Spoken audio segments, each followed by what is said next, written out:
अस्सलाम वालेकुम एवरीवन, क्या हाल चाल है जी आप सबकी। उम्मीद है कि आप सब ठीक ठाक होंगे। अल्हम्दुलिल्लाह मैं भी ठीक हूँ। लेकिन कल मेरा सुल्तान ठीक नहीं था। कल सुल्तान को बुखार हो गया था, फिर जिसे क्लिनिक लेके गए और अब माशाल्लाह से ठीक है।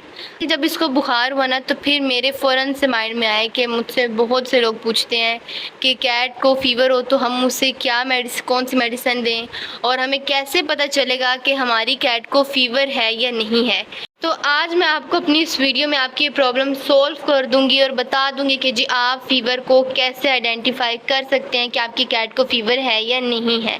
तो वीडियो को क्या करना है कि कंप्लीट एंड तक वॉच करना है, बिल्कुल भी स्किप नहीं करना, क्योंकि अगर आप वीडियो को स्किप कर देंगे तो फिर कुछ चीज़ें मिसिंग हो जाएंगी। ठीक है, तो उससे पहले जो जल्दी से जाके मेरे चैनल को सब्सक्राइब कर दे, लाइक कर दे, शेयर कर दे, कमेंट कर दे और बेल आइकन को भी प्रेस कर दे।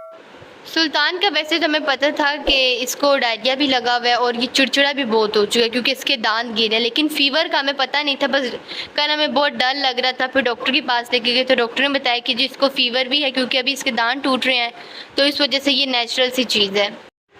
खेल तो ये अपनी आम रूटीन की तरह रहा था, लेकिन वो इसका एनर्जी लेवल नहीं था जो पहले होता है, तो फिर हमने सोचा डॉक्टर के पास लेके जाते कहीं कुछ और सुल्तान को फिर कल जी फ़ीवर के 2 इंजेक्शन लगे थे। सबसे जो बड़ी जो प्रॉब्लम लोगों को फेस करनी पड़ती है वो ये है कि हम आइडेंटिफाई कैसे करें कि हमारी कैट को फ़ीवर है या नहीं है। ठीक है, कुछ टाइम पहले भी मैंने एक फ़ीवर पे वीडियो डाली थी जिसमें मैंने आपको बताया था कि आप सिंपल अपनी कैट के ईयर्स को हाथ लगा के चेक कर सकते हैं। उसकी बॉडी अगर गर्म है तब भी उसको टेम्परेचर हो सकता है। आप उसके नोज़ को, गम्स को, ये वाले मैंने आपको सब तरीके बताए थे, लेकिन वो सब तरीके ऑथेंटिक नहीं थे। समटाइम्स ऐसा होता है कि कैट की बॉडी अगर आपको गर्म फील हो रही है लेकिन रियल में उसको फ़ीवर नहीं होता।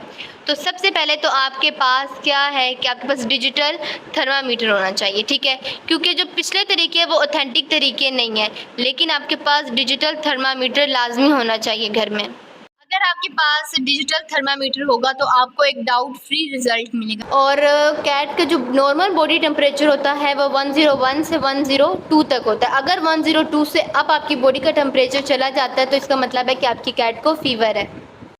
अब मेजॉरिटी लोग पूछते हैं कि हमारी कैट को फ़ीवर है तो हम उन्हें कौन सी मेडिसिन दें। सबसे पहली बात कि बहुत से यानी मेजॉरिटी लोग ऐसे हैं जो अगर उनकी कैट को फ़ीवर हो जाते हैं तो वो क्या करते हैं कि उनको ब्रूफिन या पैनाडोल सिरप दे देते हैं। ठीक है, और लोग ये करते हैं कि 1 ml आप ब्रूफिन का सिरप दे दें, 1 ml पैनाडोल का दे दें। सबसे पहली बात तो ब्रूफिन और पैनाडोल कैट्स के लिए नहीं बने, और समटाइम्स ऐसा होता है कि ओवरडोज की वजह से आपकी कैट के डेथ भी हो सकती है या उसके लिए टॉक्सिक भी हो सकता है। ये उसको इंटरनली उसकी बॉडी को डैमेज कर रहे होते हैं, उसके लिवर को, उसकी किडनीज को, उसके इंटेस्टाइन को। तो ये जो सिरप वगैरह अपने फॉर्मुलेशन होती है ये नहीं हमें करनी चाहिए। और अगर आपकी कैट को आपको लगता है कि उसको फ़ीवर है तो सबसे पहले आप अपने वेट से कंसल्ट करें, क्योंकि पाकिस्तान में और इंडिया में फ़ीवर की कोई मेडिसिन नहीं है, सिर्फ इंजेक्शन ही होता है जो कि डॉक्टर के पास है तो डॉक्टर लगा देते हैं। अब कल जिस तरह सुल्तान को फ़ीवर था तो डॉक्टर ने इसको इंजेक्शन लगाया और विद इन 2 आवर्स इसका जो फ़ीवर था वो उतर गया था और माशाल्लाह से पहले वाली इसकी एनर्जी आ गई थी। और अगर आपकी कैट को फ़ीवर होता है तो सबसे पहले तो आपने उसको सॉफ्ट डाइट देनी है। सुल्तान को कल फ़ीवर हुआ था, मैंने इसको चिकन सूप दिया। मैं अभी भी ये चिकन सूप ही पी रहा है जबकि इसको फ़ीवर कल था। डॉक्टर ने कहा था कि आप जो है एक दिन इसे बिल्कुल सॉफ्ट डाइट पर रखें। तो आपने क्या करना है कि अपनी कैट को सॉफ्ट डाइट पर रखना, कोई भी उससे कैट फूड वगैरह यूज़ नहीं करवाना। लोग इस तरह भी कहते हैं कि जी कैट को अगर फ़ीवर है तो बस इसको ऐसे छोड़ दो, खुद ब खुद ही इसका फ़ीवर उतर जाएगा जिस तरह हमें इंसानों का उतरता है। तो वो बेचारे बच्चे हैं, उनका इस तरह से फ़ीवर नहीं उतरता। अगर आप उसको प्रॉपर टाइम पे ट्रीट नहीं करवाते हैं तो आपकी कैट की डेथ भी हो सकती है, यानी वो क्रिटिकल कंडीशन में जो उसका फ़ीवर है वो चेंज हो जाता है।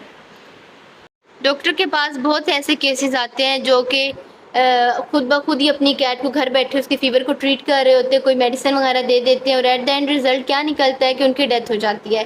ठीक है, तो आपने भी किसी के भी कहने पे अपनी कैट को किसी किस्म की कोई भी फ़ीवर की मेडिसिन नहीं देनी, सिर्फ वेट से कंसल्ट करना है। ठीक है, और घर बैठे आप कोई भी ट्रीटमेंट कैट के फ़ीवर नहीं कर सकते, कोई भी ट्रीटमेंट। होप सो कि आपको वीडियो अच्छी लगी होगी, तो वीडियो को लाइक करें, शेयर करें, कमेंट कर दें, चैनल को भी सब्सक्राइब कर दें। अल्लाह हाफिज़।